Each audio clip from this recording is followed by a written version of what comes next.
Hello and welcome to the 17th episode of season 5 of Next Generation's First Generation. This is a podcast where we watch along and provide commentary to the Star Trek Next Generation episodes. With us today, we have our co-host, Mr. Patrick Telmore. Hey, everybody. And Pat, I think you got somebody special with you. Yeah, my dad's with us again. Tom's here. Hi, everybody. I don't think we've seen him since season 3. Yeah, it's been a tick. Yeah, I think Nigel was with us the last time, and Nigel will be with us again someday soon, I hope. But yeah, we got to watch a bunch of these. We were up in Canada visiting my sister, so we kind of watched a glut of Next Generation episodes, partially in anticipation of the podcast, and partially because it was a good show to have on while an 8 and 4-year-old were getting put to bed. So my dad's seen this one recently, and I watched it again this morning too. And I think it's an underrated episode. It gets talked about a lot now just because of what they're doing currently in Star Trek. It's definitely an issues episode, The Outcast. But let's give it, the three of us, is it a good episode? What do we think of the issues? And we'll do a countdown of 5, 4, 3, 2, 1 and get started. Yeah. Excellent. I cannot wait. So, as the prompt suggests, go ahead and queue up your viewing device. We are playing off of Netflix remastered version. That is true. So here it comes. 5, 4, 3, 2, and play. Here we are. We're in the space.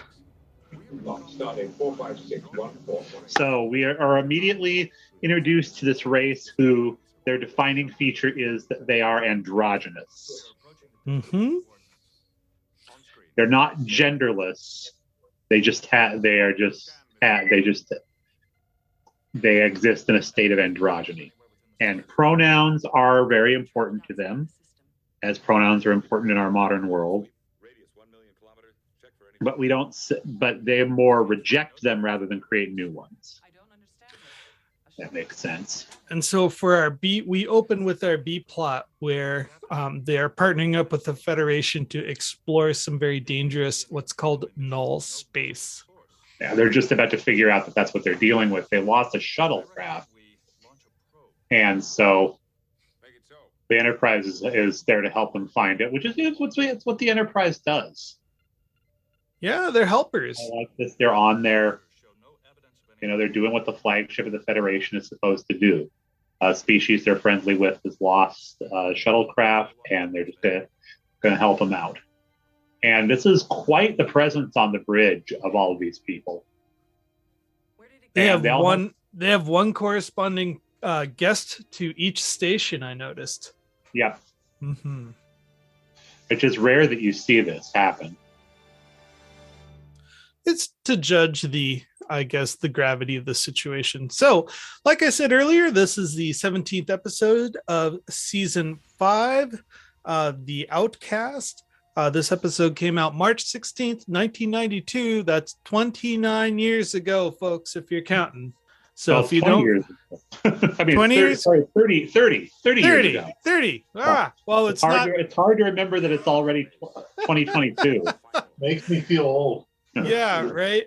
We're actually recording this just a tick before March 16th. So, okay. So what we've got going on, this is directed by Robert Shearer and written by Jerry Taylor, and Jay Chataway did the music.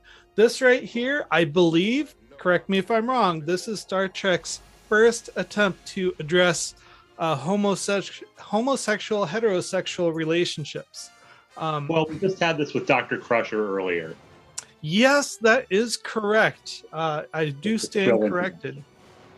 But anyway, this was kind of a controversial issue. One of the reasons why they started working on this project was due to a letter writing campaign showing the lack of homosexual relationships on the show. They originally were toying around with the idea of holding hands in a scene, but they're like, no, we need to go a little bit bigger than this. But we'll kind of get into that as the episode develops. There's some more information to be provided. So With that being said, I think we're just about at the end of the credits. Um, you know, I'm immediately starting to think about Deep Space Nine, where they had the first same-sex kiss. Yep. Kind of interesting that they waited so long. Well, this is a little bit different here because we're dealing with somebody who is supposed to have, quote, evolved beyond gender, but has decided that she's a woman, which is a regressive idea in her society. Mm-hmm.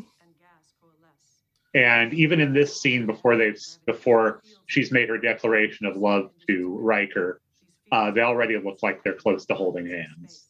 Oh, they get some kind of brushing proximity against each other. And he's giving her the elevator eyes too. It's what's under your burlap sack here.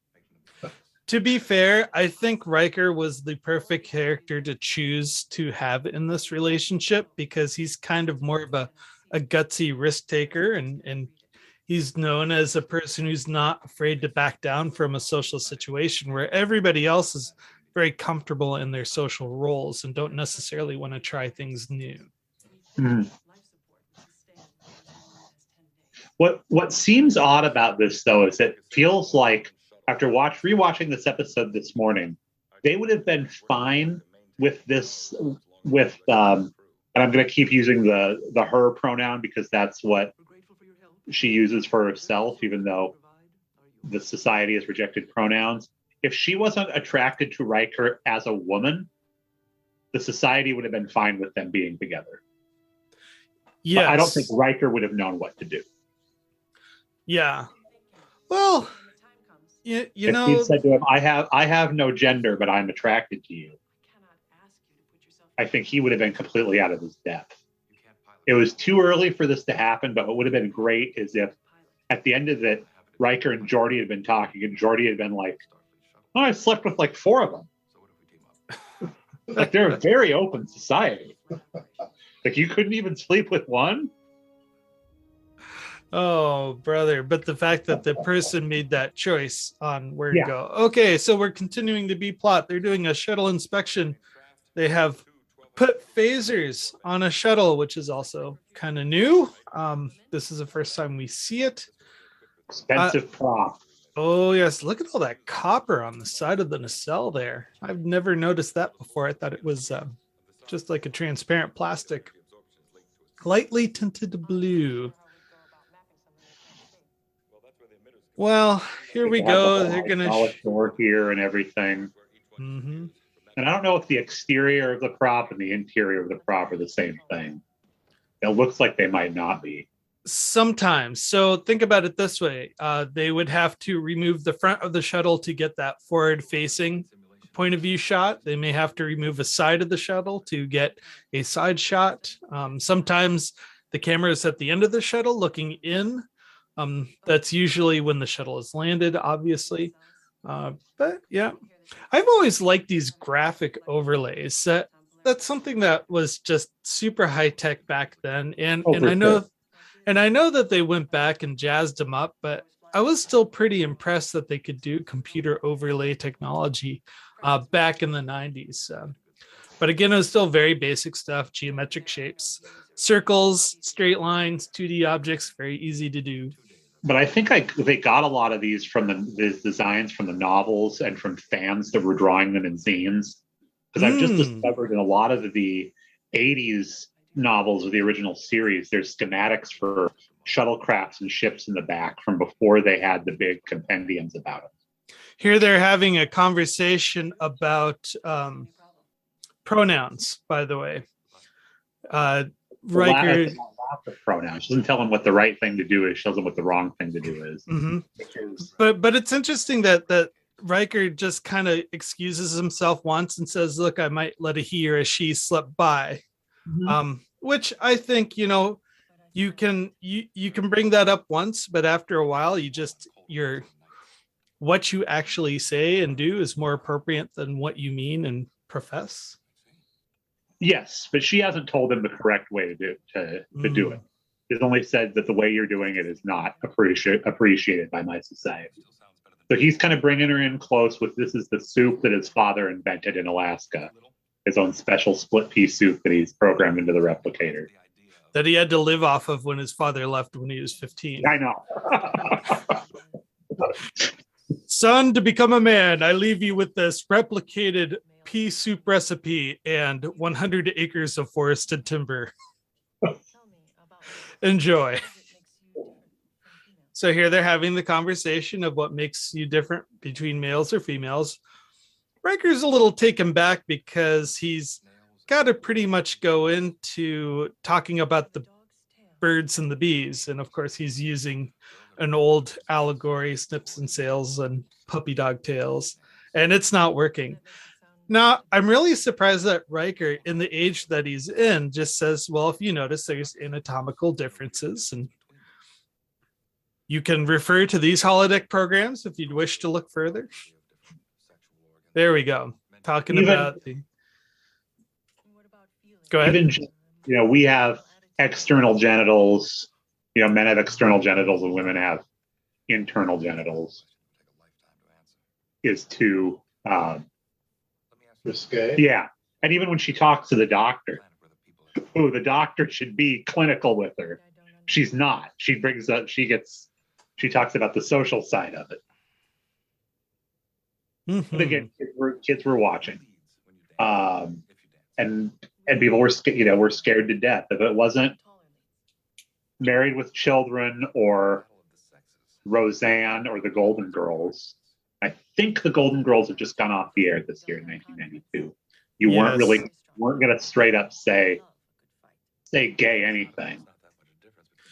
Now, I do have to say that Riker has brought up a very dated saying. He goes, well, without the battle of the sexes, you guys must not get into a lot of arguments. And I'm thinking to myself, in this time of the show, you think that humanity, and while most of spacefaring society within the Federation would have kind of gotten over that battle of the sexes mentality.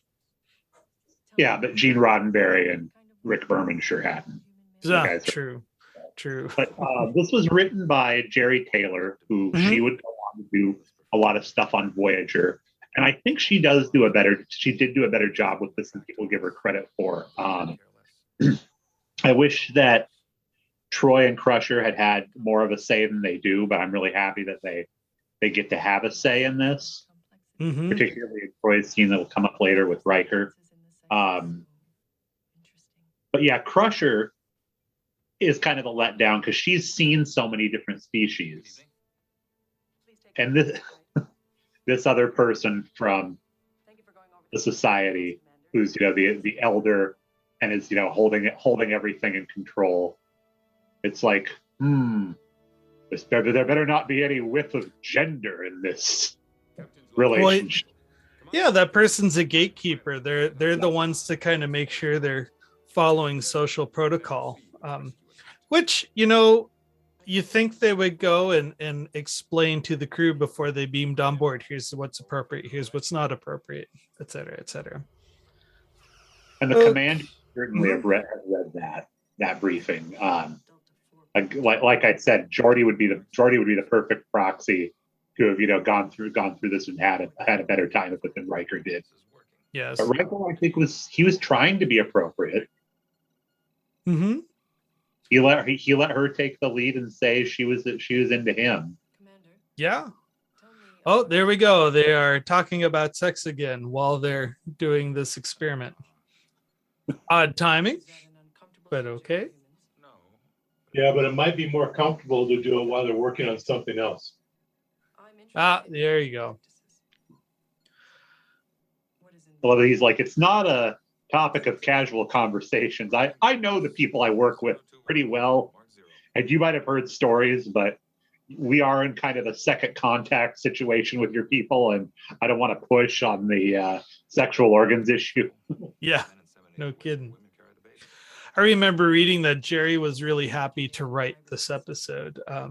She kind of felt that, the oppressed and minorities were not really readily reflected And so whenever there was an opportunity to bring someone to the forefront, she took advantage of it. Though she did not come from this community, she did take it from the approach of being a woman and being discriminated against because of her sex. And so she kind of pulled upon some of that helped her influence this episode.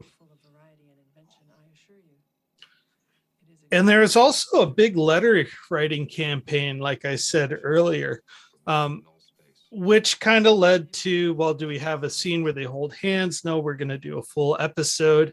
And the question came up is, with this main character here, this our star guest, I think her name's Soren, Soren.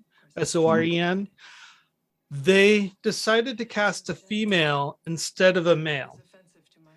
And the question came up with, so Riker had protested saying, maybe, or not Riker, but Jonathan Frakes said, maybe we should have cast a male. And because there was to be a kiss, they were afraid that the viewers would not be able to tolerate a male kiss on television. It was a long time before that ever happened, too. Yep. Geez, when was the first male kiss on TV?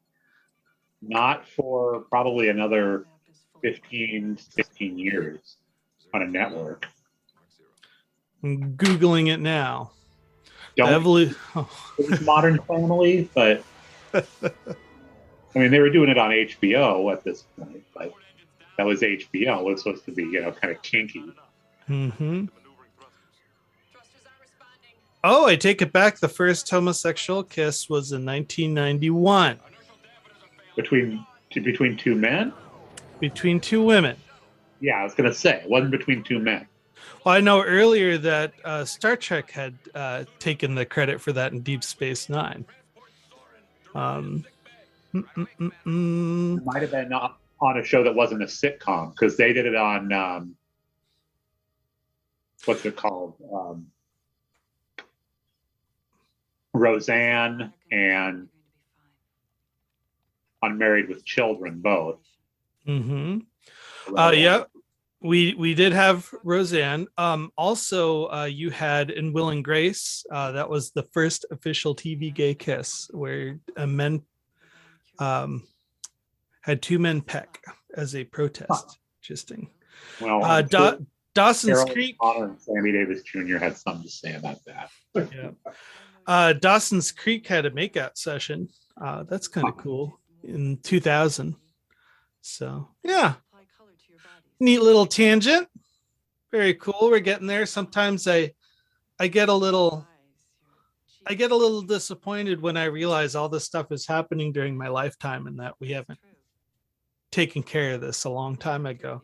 It's kind of like when I didn't realize I was born just about a decade after the civil rights movement. When I was a kid, I thought we had figured all that stuff out until, unfortunately, we started to see modern day race riots starting in the 90s and all the way up until today. So getting back to the episode, Soren is talking to Beverly about makeup and gender training, specifically what it's like to be female. And she's asking questions like, are women considered superior or men? So Beverly has to kind of go into the history of gender politics and gender power control, where women were seen as the inferior, but that hasn't been true for a long time, she says.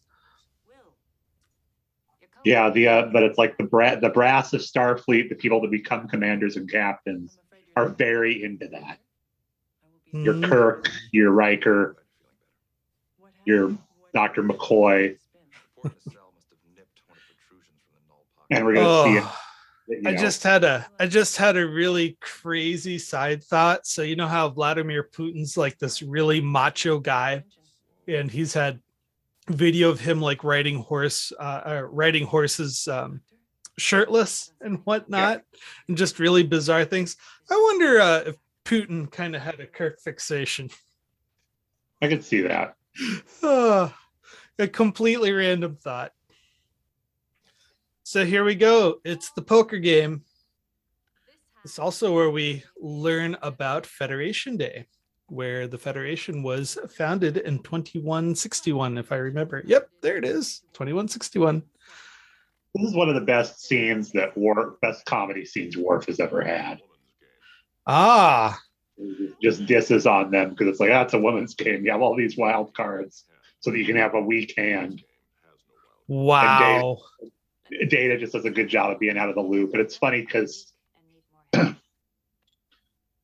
Worf and Troy have not gotten yet to where they're consciously acknowledging that they really like each other, but they're kind of on their way.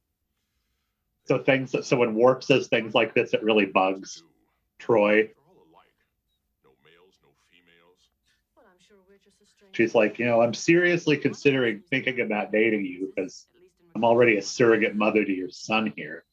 Right. I find Worf, his misogyny, to be quite disturbing. I thought maybe he got past this, where he goes, it's really, they're all alike. There's no males or females. Like, he just goes right to it. And I do understand that we need a sympathetic voice for the ignorant to start that conversation. That's why they have characters like Worf saying these things, is to get you to start thinking about it. But it doesn't fit the character very well. Well, along with you saying that, a sympathetic voice for the ignorant, the whole idea of how this society evolved is that fear of the gay agenda, where their society used to have two genders, but the prevailing wisdom decided that they needed to get rid of that, which is what people are afraid of. As if these voices get louder, than people will lose their normal identities. Yes. And for the record, I just realized those shuttlecraft seats do go all the way back. Keiko asked that in a Deep Space Nine episode once. One of the biggest laughs my mom ever had in the Star Trek episode when Keiko said that. The actress had a hard time just keeping her face straight. I think she laughed through the line. Yeah. Oh, there we go. I find you attractive. Here's the confession. Yep. And then we get the story about she went to school with somebody that identified as male and got beat up every day, and then had to go to, what do they call it, psychoactive therapy? Something like that. Came back and had to make a speech about how he was cured. And apparently in this world, in their world, that does work. And I think that the Orville did a really good job of it wasn't an androgynous society, but it was a society that had only the male gender, but females did exist and they had to live, underground. Right. Yes. With the warrior race, I can't remember the name, but it's supposed to be a rip on the Klingons. Well, what's interesting in this episode is she gets taken in to have her psychoactive therapy, and Riker and Worf go to rescue her, and she lets them beat the ever-loving crap out of the people that made her go into this. She lets a Klingon just wail on these guys, but at the end of it is like, no, I am cured. Yes. And it almost makes me feel like she still knows something happened that's bad, because she had no problem with letting a Klingon beat these guys up. Mm-hmm. Psychokinetic therapy. Psychokinetic therapy. Now, I don't know if that's a real term, but if you analyze the word kinetic, usually means force. So force therapy. So basically, they lobotomize them. Yeah. Yeah. So going into what you said earlier as kind of a joke, that the androgynous characters have no problem sleeping with the crew. I'm wondering if that joke is actually accurate, because she just said, I take a very big risk in telling you this. Oh, hey, here comes your school story, by the way. One of the students preferred a gender, in that case, a male. Well, we have to ask ourselves conformity. When is it important and when is it not? And most people feel that society should conform to certain standards, typically when it comes down to safety or to identity. I would definitely call sexual orientation more of the identity side of society rather than the safety side. And I hate to say that mankind is really good at fighting for what they think is right. And that's just, it's a terrible thing. And I understand why people fight for the things that they believe in, but the fact that they're not allowed to let other people believe in what they want is the problem. And Riker, she's supposed to be kind of one of the big, loves of his life, that he really wanted to stay with her and take her away from her society, but they just don't allow for that message to get out. They don't. Well, you saw the gatekeeping there in 10 Forward with the third party person just kind of checking things out. Well, they definitely have, whether or not they have gender, they definitely have hierarchy. As we saw that if somebody higher up on the chain could be there to communicate ideas to Riker, she had to let them do that. The second they came in, she had to just get up and walk away so that the more senior person could explain what was going on.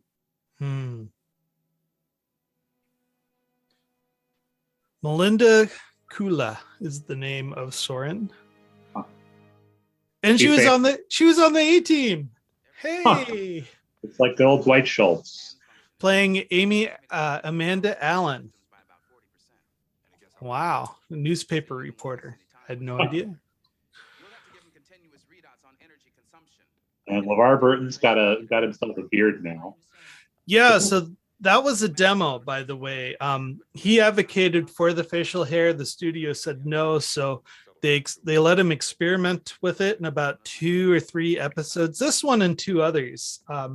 And they also let him have the beard in one of the movies. But they just said, no, this guy's got to be clean cut. So unfortunately, it went. Yeah.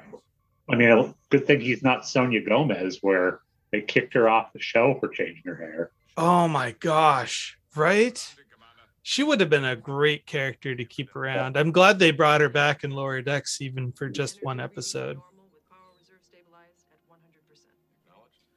So here we go. We're flying back into the anomaly.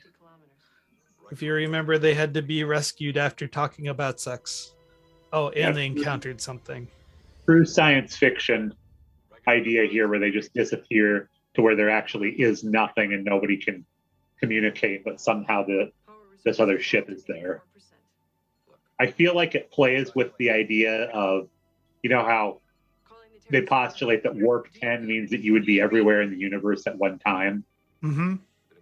If null space was real and you went in there, that shuttle would be the only thing that exists.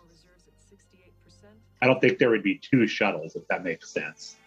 Yes. It wouldn't just be the shut, because if whatever this is, it would be just be a pocket that would have pieces of asteroids, different debris. If it's truly a world where there's nothing, I don't think suddenly there could be two things. I'm doing a terrible job of explaining this. It's okay. Or it could be that things deteriorate after amount of time. Like if the longer you stay there, the molecules that make up your craft and you and your environment just kind of slowly evaporate. The atomic bonds break up, and the electrons and neutrons and protons just kind of disappear. I like that communication doesn't work, but they can still beam places. Right? Isn't a transporter beam a form of communication? What happens to the ship that they beam off of? It just blows up. Oh, it just doesn't exist anymore. So they've lost. They blow it. Yeah, they blow it up as they get out of here. They were like, if it's a risk to try to beam out, but they said they'll die anyway. And here they go. The second they disappear, the ship just explodes. And going back to why didn't the first ship explode much earlier. There we go. We've finished the B plot. Look at that. Now we can get back to business. Oh man, now we've got 17 minutes to figure out the real story of what's going on. Any problem can be solved in 17 minutes. I would agree. It's a shame that the Enterprise doesn't have the shuttle replicators that would eventually be on the Protostar. Ooh, is that the name of the animated series? Yeah. Ah, okay. The Prodigy ship. All right, here we go. So here's an after party social. It is really strange how everyone's wearing these uniforms. I wonder if they, at first I thought they were rank or position, formally, like command, sciences, that kind of thing. With their unsexy haircuts. Yeah, but you know what? Now I'm thinking, I wonder if those outfits have more to do with social status. Very well could be, yeah. They don't really go into it, but I am getting some very strong Bajoran vibes. Well, yeah, go ahead. Not the Bajoran society yet. The only Bajorans we've seen were in, besides Ro, were in the episode Ensign Ro. So this is very interesting in itself that she is at a party sitting next to a guy, kind of giving the body signal. She's kind of into this person in a public place. It's probably a good idea that they get up and go for a walk. I kind of wish that we had some folks talk about experiences like this while still keeping their identity a secret. Like, how do you, if you don't want people to know that you are attracted to those of your same sex, and you see someone at a party and you don't want to talk to them, how do you navigate that transition without A, being found out, but B, letting the person know that you're interested? It takes guts, whatever. Torchwitter for. What's that? I think that's what shows like Torchwitter for. Where it's literally teaching people with very little social skills how to be appropriately social, is what my opinion of that show was. Oh, very interesting. I like that. You ever watched that? I have seen it, but I've never looked at it from that lens. So next time I fire it up, I'm gonna look at it from that point of view. It's all folks that are kind of, either on the spectrum or just like disagreeably rude to other people, learning how to have romantic relationships with one another. Huh. My favorite Torchwood episode was where they had this frozen guy from World War II that would come unfrozen once a year for 24 hours. And one of the techs there would just use it as a form of a 24-hour date, more or less, every year that they worked there. Oh, look at that. Going through some old belongings. So this is super important, this scene between Troy and Riker. This is his big, like, what if, we've both been with other people here, but we're still, the word Imzadi does not come up in this conversation, but it's talked about that they're kind of a matched set. And he's like, I think I want to have like my forever relationship be with somebody other than you. But can we still have exactly what we have now? Nothing's going to change. She goes, no, of course something's going to change. And she's already been thinking about that with Worf. Mm-hmm. One thing that Deanna and Will have, everybody's got friends, but what they have is true emotional intimacy. Like, they can really get into it almost right away without being afraid to hide or obscure their feelings when talking about a subject. Yes. That kind of intensity will scare a lot of people off. Mm-hmm. The canon has it that they're they didn't want to do that. They didn't want to be a couple while they were serving together on the Enterprise. Mm-hmm. So now he's got to round up his crew. Oh no, we're not there yet. No. He thought he thought he had a date, and instead it's her boss. I think her boss's name is Crate. Not Crichton. Yeah. What? Her occupation is flight school instructor? That just makes no sense. Oh boy. Here we go. There's the trial.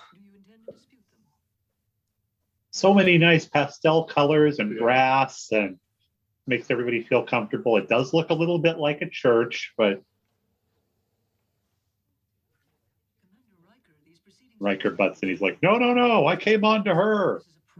This makes up for everything I've ever did with every other alien woman. In fact, we need to write this up in the Federation newsletter and send it to a couple of places I visited. They'll know I'm actually a good guy. So let me ask you something. He's going in there to kind of sell the story that he initiated the kiss, that he was pursuing her in a way to, protect her from the repercussions of this backward society. Would she find this offensive that he is trying to cover up her identity, or feel grateful that he is trying to save her butt? I don't know. It's kind of a backhanded compliment when you think about it. It's like you really have to know the individual. So some folks aren't comfortable with formal confrontation and will lie their way out and conceal. Other folks are like, damn no, this is me and it's happening whether you like it or not. So I guess you really have to know your partner before you go out and speak for them like that. Absolutely. In fact, I think I answered my own question, is that it's not polite to speak on the behalf of someone else's sexuality. I mean, if I was reading how she looked at him correctly, I think that he did the wrong thing for the right reason. Okay. He thought that he was helping, and she was basically like, this makes it look like less of this makes what I'm doing look like less of a thing because of what you said. Because it now throws doubt into the idea that I have agency.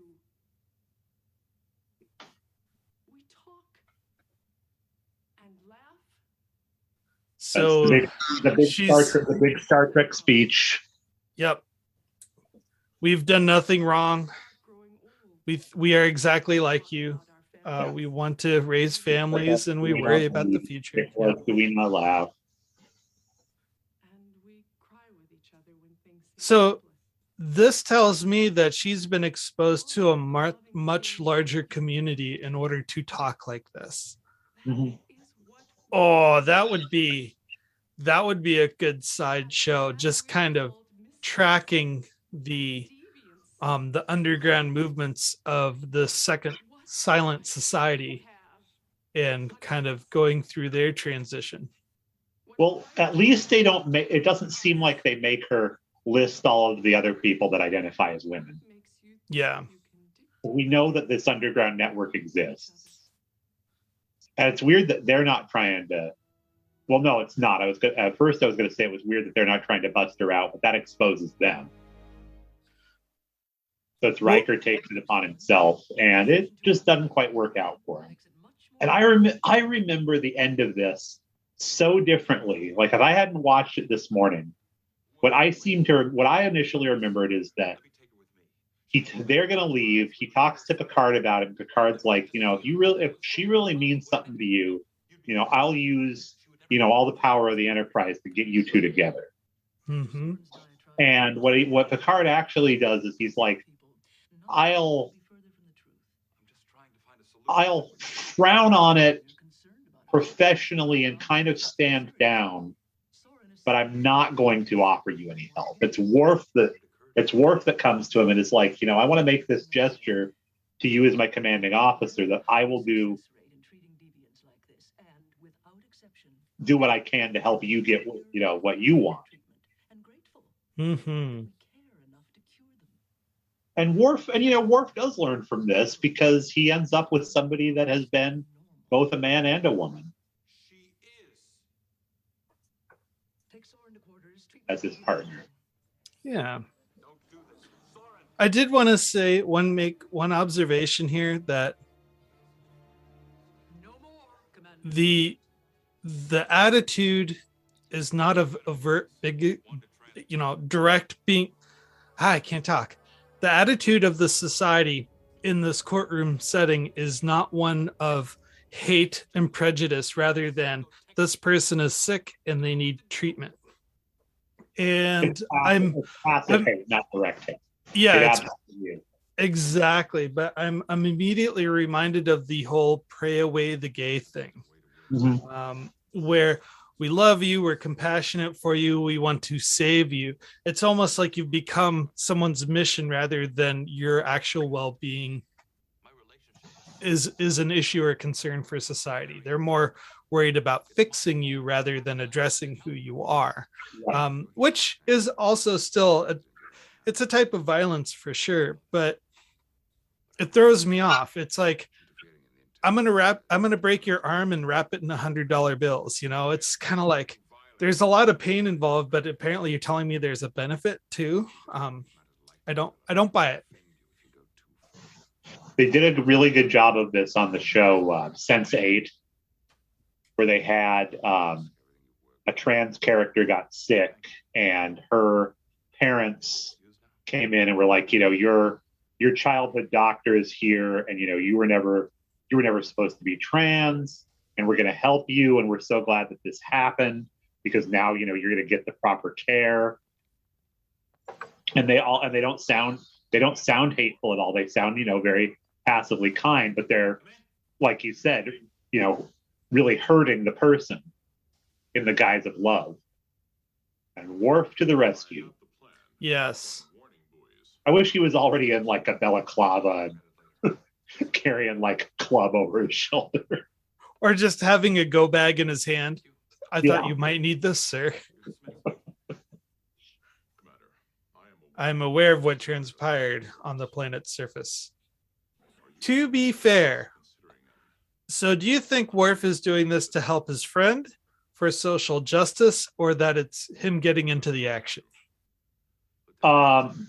Both. I like that this episode comes right after Ethics, where it's like, you were willing to work with me on the whole suicide thing. Mm-hmm. So I can't do any less than help you out in this. And here we go. We're in the last, I hate to say this, we're in the last 4 minutes of the episode. And they're at this climactic scene where they've gone to the planet and they're in their Night Stalker, also Ryza outfits. They are armed and they are going to kidnap this person who, the question is, do they want the help now that they've been treated? So I really think that they should have opened the episode with this and then turned it into like a trial show where they talk about all the events that led up to this incident. And then Picard having to make the decision on whether or not they release Soren back to her people for treatment or something like that. It's the interactions, it's too personal and not enough business. Like they conveniently don't let the Federation take a position on this. Sadly, I think the Federation would just say, hey, this is not our turf, send her back. We have a good relationship with these people. Mm-hmm. You can't do stuff like this. And they're not a Federation member, so that means it's their rules, not ours. Well, here we go. She has to break up with them during the kidnapping. But again, she was happy to let a Klingon beat the shit out of all the people that supposedly were helping her. Right. So there was something that happened that she didn't like. where she was like, yeah, these guys deserve to really get their asses handed to them. If I were her, I'd be feeling a lot more adrenaline, even if they were there to rescue me. I'm like, oh my God, you totally assaulted those guys. Are they okay? You knocked them out. Are they dead? What's happening? But no, she just disappears into the forest. She almost kind of looked like she was on an opiate there. And I wonder if that's a result of the procedure. And Picard telling him like, yeah, Starfleet wanted me to go somewhere else, but I, very diplomatically told them I didn't know when we'd be able to leave. I find it very fascinating that I could tell within an instant when I was a little kid watching this that Picard knew exactly what happened, but he couldn't address it or he'd have to formalize it. Mm-hmm. So he just asked that very vague question to figure out, okay, is your business done? Yes. Okay, we can go. That's kind of sad though that the episode ended up in a failure. And that's really rare for Star Trek. Usually they end the show with problem resolved. Well, there's the end of the episode here. What's that song? I will love again. Heaven only knows if it takes a lifetime to get over you. Well, ratings for this episode. Tom, how do you feel about this? I give it a 8. I really like this episode. And why do you like this episode? What struck out to you? Because you're really listening to the two of you. I noticed that you could really take either side of the story and it would have come out, I wouldn't have disagreed. Because I keep asking myself, who is the more intelligent group here? Because sometimes one seems to have a better handle on it. Other times, the other side seems to have a better handle on it. And maybe failure was the accomplishment of it. It was never going to work. Oh, there you go. I really like that analysis. It's funny that you should say that. There was a deleted line in here. There's a couple lines of dialogue that were cut from the episode where Riker was explaining to Janelle that that by all measurements, they're an enlightened race. And Riker just kind of fires back saying, then how is it that Surin had no choice about her sexual orientation? I mean, that question I think would have really opened up a door that we wouldn't be able to close with Star Trek. And that they deliberately asked the question, it's out and you can't put it away. And I was really disappointed that they cut that line of dialogue because it left things ambiguous. Mm-hmm. You could kind of like what you were saying, Tom, you could take sides and kind of weigh and measure, but just that one line really, it introduces an undeniable bias. And I think that the studio is too afraid to go that far. Right.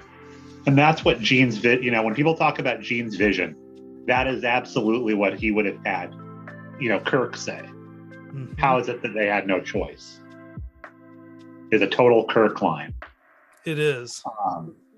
Gene Roddenberry was kind of a kinkster, kind of wanted to see on Star Trek The Next Generation a lot of background characters like in same-sex relationships and making out. And every time he brought that up, Rick Berman would say absolutely not on TV.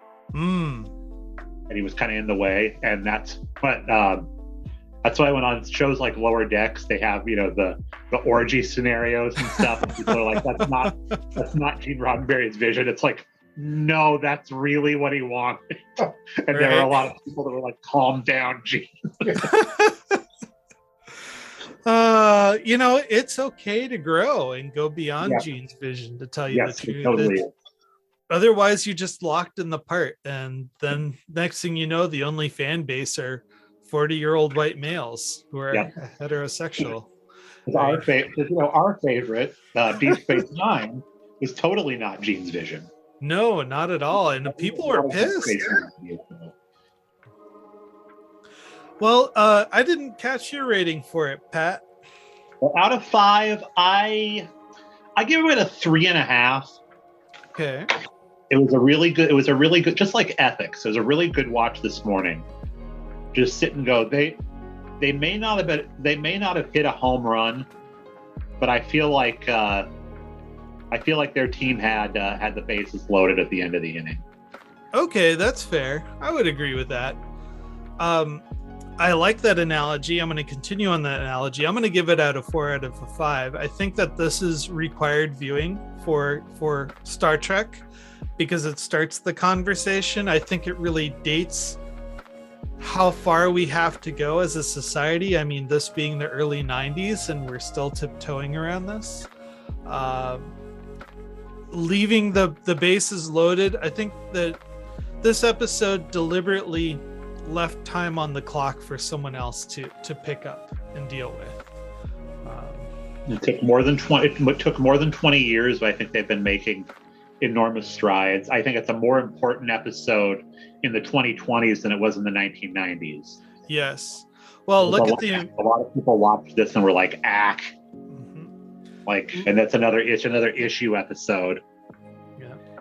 Enough. Give us something exciting, and they did. That the very next week we get Cause and Effect. Cause and Effect, which is a really exciting, sci-fi concept episode. That's not an issues episode. No, not at all. Okay, well, I think it's time to wrap things up. As we said, Cause and Effect is our next episode coming up. It is a time loop show, so unfortunately you have to watch a quarter to a half of the episode 4 times in a row. So that's going to be another fun experience. With that, I'd like to say to you folks, have a wonderful day.